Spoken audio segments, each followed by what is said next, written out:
Универзитетскиот професор Јанис Армаколас е оптимист дека ќе се реши спорот земјето и дека двете земји наскоро ќе постигнат договор.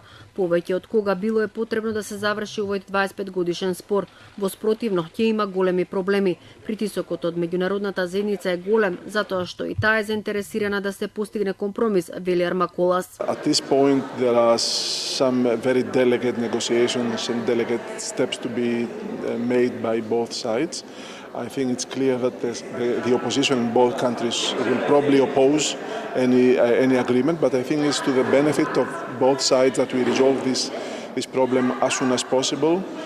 It's both in the interest of Greece and also to the interest of your country, and I think it's important for Greece also to ensure that all the countries of the Western Balkans continue to have a perspective to join the European Union. Армаколас оценува дека преку протестите во Грција опозицијата сака да се обезбеди поддршка играјќи на картата на патриотизмот, но клучниот збор според него сепак ќе го има меѓународниот фактор кој ги притиска двете страни да најдат решение.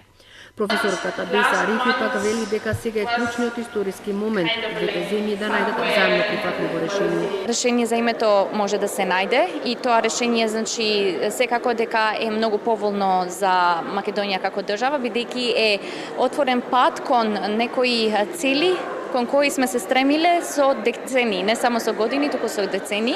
Исто така мислам дека и за безбедноста на земјата, меѓутоа и за целокупниот нејзин напредок клучен е и многу важен овој момент и треба да се искористи како таков.